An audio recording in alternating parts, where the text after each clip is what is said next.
तो इस कहानी के शुरू में हम जॉय और कैट नाम की दो बहनों को देखते हैं। ये दोनों एक खाली बोट के ऊपर सफर कर रही थी और इनकी बोट में एक मरी हुई लड़की भी थी, जिसकी लाश को ये उठाकर पानी में फेंक देते हैं। इसके बाद कहानी फौरन फ्लैशबैक में जाती है और हमें कैट को अपने घर पे दिखाया जाता है। उसे अपने घर के बाहर कुछ अजीबोगरीब आवाज सुनाई देती है। उसने जब विंडो में जाकर देखा तो वहाँ बहुत सारे ज़ॉम्बीज़ थे जो उनके घर की तरफ ही बढ़ रहे थे।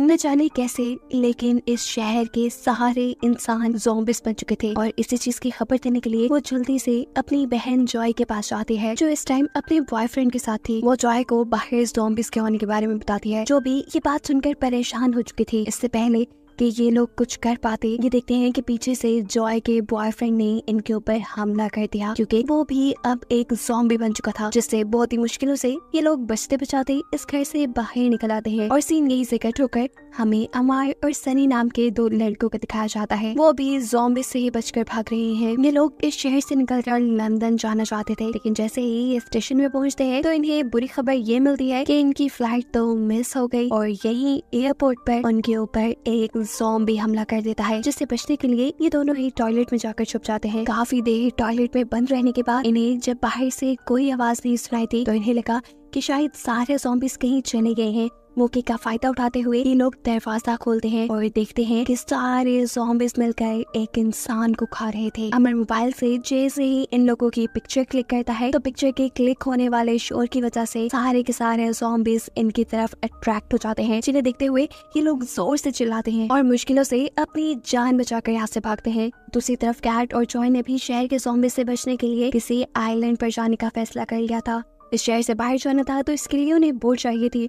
ये लोग अपनी फ्रेंड की बोट पे जाते हैं और देखते हैं कि इनकी फ्रेंड भी पूरी तरह ज़ॉम्बी बन चुकी है, जो इनको देखते ही इनके ऊपर हमला कर चुकी थी। अपने आप को बचाने के लिए यहाँ कैट अपने हाथ में पकड़े हुए एक स्टिक से उस ज़ॉम्बी के ऊपर हमला करके उसे मार देती है। असल में ये वही लड़की है जिसे हमने मूवी के स्टार्ट में देखा था, जिसकी डेड बॉडी को इन दोनों ने मिलकर नदी में गिरा दिया था। जो इन सारी चीजों से बहुत ज्यादा डर चुकी थी, वो पुलिस स्टेशन जाकर पुलिस की हेल्प लेने का फैसला करती है और बोट से उतरकर शहर की तरफ चली जाती है, जबकि कैट उसके साथ नहीं जाती क्योंकि वो बहुत ही ज्यादा घबराई हुई थी। दूसरी तरफ अमर और सनी भी शहर से भागने की प्लानिंग कर रहे थे। सनी कहता है, अरे यार कैसे भागेंगे, हमारे पास तो ज्यादा पैसे भी नहीं है। जिस पर अमर कहता है, टेंशन मत लो, हमें बस एक कार चुरानी है, जिसके बाद हम इस शहर से बाहर निकल जाएंगे। अभी वो लोग ये बातें ही कर रहे थे कि बहुत सारे ज़ॉम्बीज़ उनके पीछे पड़ जाते हैं, जिनसे बचने के लिए उन्हें भागना पड़ता है। यहाँ जॉय जो कि पुलिस स्टेशन के पास पहुंच चुकी थी, वहाँ जाने पे उसे पता चलता है कि सभी पुलिस ऑफिसर्स भी अब ज़ॉम्बी बन चुके हैं। जॉय वहाँ से भी भागने की कोशिश करती है, लेकिन सभी ज़ॉम्बीज़ अब उसके पीछे पीछे आ रहे थे। किस्मत से वहाँ एक एम्बुलेंस भी थी जिसके अंदर जॉय चढ़ जाती है, लेकिन उसकी बुरी किस्मत कि इसके अंदर भी एक ज़ॉम्बी ही था जो उसके ऊपर अटैक करने ही वाला था, लेकिन वो कर नहीं पाता क्योंकि उसे जंजीर से बांधा गया है। उसके बंधे होने की वजह से जॉय को उससे ज्यादा खतरा नहीं था, इसलिए वो इसी एम्बुलेंस पे बैठी रहती है। थोड़ी देर बाद यहाँ पर जॉय की बहन उसे बचाने भी आ जाती है। हालांकि वो इन सारी चीजों से बहुत ज्यादा डर रही थी, लेकिन अपनी बहन को बचाने के लिए वो फिर भी यहाँ आई। ये दोनों मिलकर वापस उस बोट पे आ गए थे। अब इन्हें और देर इस शहर में नहीं रुकना था।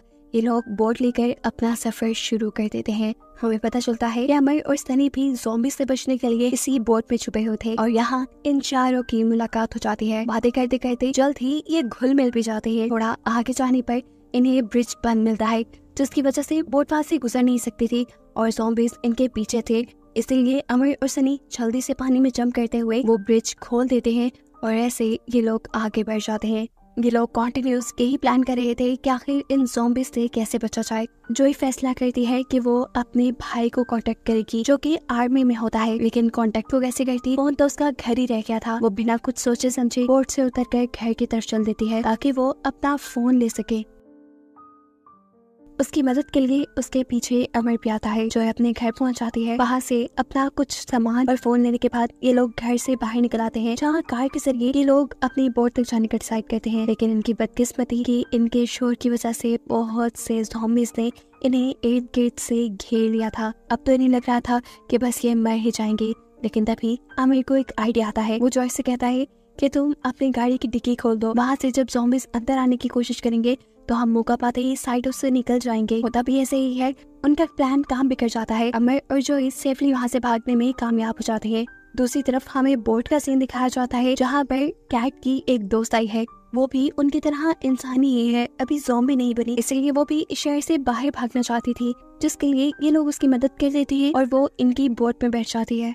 लेकिन कुछ ही देर में हमें फील होता है कि सैंडल धोखे से यहाँ आ गई थी। ऐसा लग रहा है कि वो इन्फेक्टेड है क्योंकि वो ज़ॉम्बीज़ जैसी हरकतें कर रही है। लेकिन जैसे ही कोई इंसान यानी कैट के ग्रुप का कोई भी उसके आसपास होता है तो वो बिल्कुल नॉर्मल इंसान की तरह एक्ट करती है। लेकिन वो कितना भी इस सच्चाई को छुपाती, एक टाइम पे ये सामने आ ही जानी थी। जैसे ही ये लड़की पूरी तरह ज़ॉम्बी में कन्वर्ट होती है तो सच इन सब लोगों के सामने आ जाता है। ज़ॉम्बी बनते ही वो कैट के ऊपर हमला कर देती है, लेकिन कैट अपनी जान बचाते हुए वहाँ से भागती है और आखिर उसके ऊपर क्रॉसबो से हमला करते हुए उसे मार कर पानी में गिरा देती है। इस लड़की से जान छुड़वाने के बाद ये लोग अपना सफर कंटिन्यू करते हैं और पहुँच जाते हैं एक होटल के सामने। लेकिन यहाँ पहुँचकर वो खुश नहीं हुए बल्कि परेशान हो गए क्योंकि ये वही होटल था जहाँ से रात इन्होंने अपना सफर शुरू किया था। यानी ये लोग घूम फिर कर वापस उसी शहर में आ गए और ये काफी खतरे की बात थी। इस टाइम इनके पास खाने पीने को भी कुछ नहीं था, इसीलिए ये लोग फैसला करते हैं कि ये इसी होटल में जाकर छुप जाएंगे। अभी ये होटल के अंदर गए ही थे कि बहुत सारे ज़ॉम्बीज़ इनके ऊपर हमला कर देते हैं। इनकी किस्मत अच्छी थी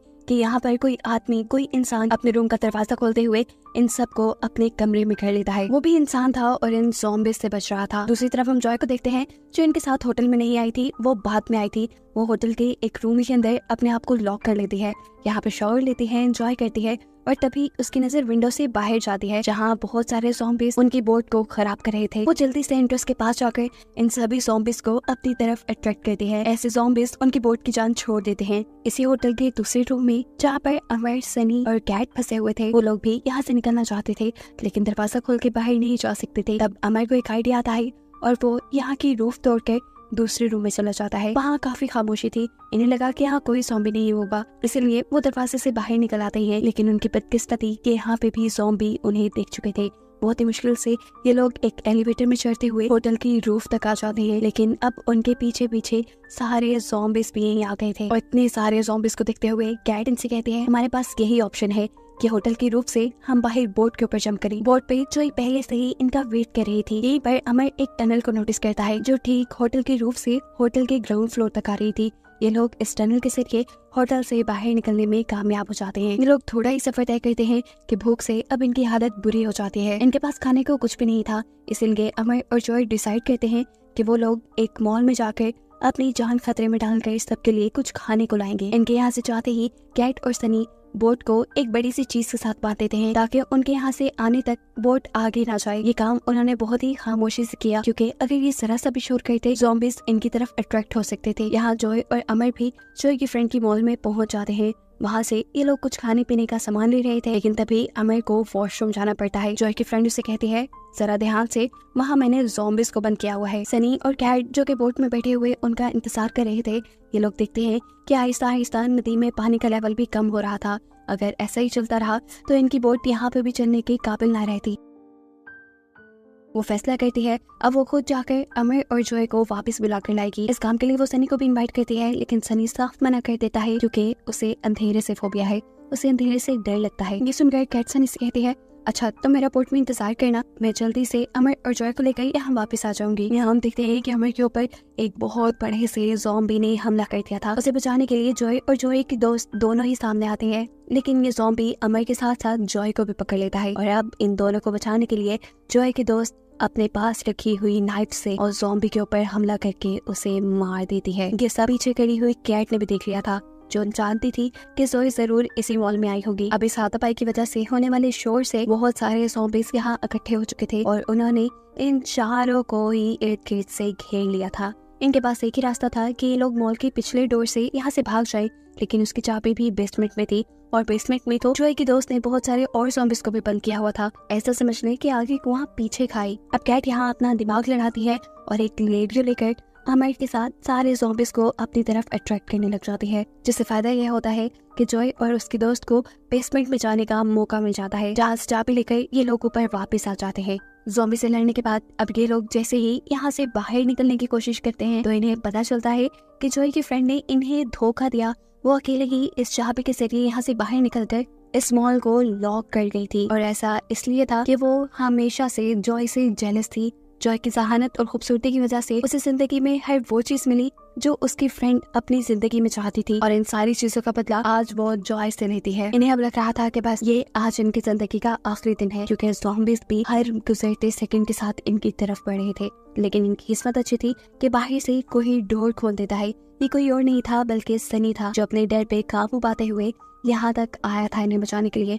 उसने बाहर से मॉल का दरवाजा खोल दिया था, जिसकी वजह से ये लोग बाहर निकलकर इस दरवाजे को दोबारा लॉक कर देते हैं और ऐसे ज़ॉम्बीज़ अंदर ही कैद रह जाते हैं। ये लोग बोट में जाकर अपना सफर कंटिन्यू कर देते हैं। चलते हुए इन्हें नदी में एक और बोट दिखाई देती है, जिस बोट ने इनका रास्ता ब्लॉक किया हुआ था। जॉय जाकर उस बोट को जैसे ही यहाँ से हटाने की कोशिश करती है तो एकदम से ये बोट चल जाती है और उसके कंट्रोल से बाहर होने लगते हैं। तब अमर उसकी हेल्प करता है इस बोट को कंट्रोल करने के लिए, जिसके बाद से ये दोनों इसी बोट में बैठ जाते हैं, जबकि सनी और कैट दूसरी बोट के अंदर। एकदम से चलते हुए कैट और सनी की बोट बंद हो चुकी थी, क्योंकि फ्यूल खत्म हो गया था और अगर ऐसा रहा तो इनकी जान खतरे में पड़ सकती थी। तब जॉय अपनी बोट के साथ इनकी बोट को बांध देती है और ये लोग फैसला करते हैं कि किसी तरह ये लोग फ्यूल स्टेशन तक पहुंचेंगे। किस्मत से थोड़ी ही दूर जाने पे इन्हें फ्यूल स्टेशन भी मिल जाता है। वहाँ से अपनी बोट में फ्यूल भरवाने के बाद जैसे ही वो आदमी कैट और सनी से पैसे मांगता है तो इनके पास तो 1 रुपया भी नहीं था, और ये सुनकर कि इनके पास कोई पैसा नहीं है वो आदमी बहुत ज्यादा गुस्सा हो जाता है और इन्हें जान से मारने की धमकी देने लगता है। तब कैट उससे कहती है, अरे रुके, पीछे मेरी सिस्टर आ रही है, उसके पास पैसे हैं, हम उनसे लेकर आपको दे देंगे। लेकिन वो आदमी इनकी एक बात नहीं सुनता और अपनी बोट के एक छोटे से कमरे में इन दोनों को लॉक कर देता है और कहता है, चलो मैं ही तुम्हें तुम्हारी बहन के पास लेकर चलूं, देखते हैं उसके पास पैसे हैं भी या नहीं। अब दिखाया जाता है कि जॉय और अमर भी किसी तरह यहाँ पहुँचने में कामयाब हो गए थे, लेकिन मुसीबत ये थी कि अब उनकी बोट के सामने एक बहुत बड़ा सा ज़ॉम्बी आ गया था, जिससे बचने के लिए ये जल्दी से अपनी बोट से उतरकर फ्यूल वाली बोट के अंदर चढ़ जाते हैं। सनी और कैट भी बड़ी ही चालाकी से उस आदमी की कैद से निकलने में कामयाब हो गए थे। वो भी यहाँ बाहर आ गए और इससे पहले कि ये लोग कोई बात वगैरह करते, बहुत सारे ज़ॉम्बीज़ इनकी बोट में चढ़ना शुरू हो गए, जिनसे बचने के लिए जॉय ने फ्यूल वाले आदमी की बंदूक उठा ली और उससे ज़ॉम्बीज़ को शूट करना शुरू कर दिया। लेकिन इनकी बदकिस्मती कि एक गोली ज़ॉम्बी को लगने के बजाय वहाँ एक सिलेंडर पे लग जाती है, जिसकी वजह से इसी बोट में धमाका हो जाता है। सारे ज़ॉम्बीज़ तो मर जाते हैं, लेकिन इनकी जान को भी अब खतरा हो गया था। तेजी से ये लोग अपनी पहली वाली बोट के अंदर आ जाते हैं। जहाँ आने पर अब फ्यूल वाला आदमी बहुत ज्यादा गुस्सा था। एक तो इन्होंने उसके फ्यूल के पैसे नहीं दिए थे, ऊपर से उसका सारा फ्यूल और उसकी बोट ही तबाह कर दी थी। वो आदमी गुस्से में जॉय से अपने बोट के और अपने फ्यूल के पैसे मांगता है, लेकिन जॉय उसे साफ बता देती है कि उसके पास तो कोई पैसे नहीं। ये सुनकर उस आदमी का तो दिमाग ही खराब होने लगता है, जिस पर जॉय उसे अपनी दूसरी बोट दे देती है और ऐसे इनकी इस आदमी से जान छूटती है। खैर सफर दोबारा कंटिन्यू होता है और कुछ आगे जाने पे इन्हें आर्मी वाले लोग पकड़ लेते हैं, जो इन्हें आर्मी कैंप ले आए। इस आर्मी कैंप में बहुत से ऐसे लोग थे जो ज़ॉम्बी नहीं बने थे। आर्मी इन सब का भी टेस्ट करती है कि कहीं ये लोग तो इन्फेक्टेड नहीं। ये जानने के बाद कि ये चारों इन्फेक्टेड नहीं, इन चारों को एक फॉर्म फिल करने को दिया जाता है। खुशी की बात ये थी कि यहाँ पर जॉय अपने भाई रॉब से भी मिल चुकी थी। रॉब यहाँ अपनी गर्लफ्रेंड जूली के बारे में पूछता है तो जॉय बताते हैं कि वो ज़ॉम्बी बनकर मर चुकी है और उसे ये लोग पानी में फेंक आए हैं। यहाँ पर जॉय रॉब को किस भी करती है। दूसरी तरफ सभी लोग यहाँ आराम करने लगे थे कि अचानक अमर की नजर विंडो से बाहर जाती है और वो देखता है कि बहुत सारे ज़ॉम्बीज़ ने इस आर्मी कैंप के ऊपर भी हमला कर दिया था, जिस हमले से नॉर्मल इंसानों को बचाने के लिए सभी फौजी तैयार खड़े हो गए थे। वो अपने वेपन्स के जरिए बहुत से ज़ॉम्बीज़ को मार रहे थे, लेकिन ज़ॉम्बीज़ की तादाद इतनी ज्यादा थी कि आर्मी ऑफिसर्स उन्हें रोक नहीं पाते। ऐसे में ही एक ज़ॉम्बी जॉय के ऊपर हमला कर देता है, लेकिन ठीक वक्त पे रॉब यानी उसका भाई आकर उसे बचा लेता है। मौका पाते ही रॉब, जॉय और कैट तीनों बहन भाई उस आर्मी कैंप से निकलकर अपनी बोट की तरफ आ जाते हैं, जबकि अमर और सनी तो अभी तक उसी कमरे में फंसे हुए थे। बोट पे आने पर कैट देखती है कि जॉय की कमर पे एक स्क्रैच है, जो शायद तब लगा होगा जब ज़ॉम्बी ने उसके ऊपर हमला किया था। साफ बात थी कि जॉय भी अब इन्फेक्टेड हो चुकी थी और किसी भी वक्त वो एक ज़ॉम्बी में बदल सकती थी। कैट अब जॉय से कहती है, मैं तुमसे बहुत प्यार करती हूँ, मुझे समझ नहीं आ रही कि मैं क्या करूँ, तुम्हें यहाँ छोड़ जाऊँ या तुम्हें अपने साथ रखूँ। जॉय उसकी बातों को इग्नोर करके अपनी बोट को स्टार्ट करने की कोशिश करती है, लेकिन इनकी बोट स्टार्ट नहीं हो रही थी और ऐसे ज़ॉम्बीज़ इनके करीब आते जा रहे थे। इस सब के दौरान अजीब बात ये थी कि इनके भाई रॉब की तबीयत खराब होने लगी थी। वो एक ज़ॉम्बी बनने लगा था, हालांकि उसके ऊपर तो किसी ज़ॉम्बी ने हमला भी नहीं किया था। कैट यहाँ सोचती है क्योंकि जॉय ने रॉब को किस किया था, उसकी वजह से ही रॉब अब ज़ॉम्बी बन रहा था। लेकिन एक और अजीब बात ये थी कि जॉय खुद ज़ॉम्बी नहीं बन रही थी। कैट भी ये सारा मामला समझ नहीं पा रही थी। उसे याद आता है कि जब पहले घर पर जॉय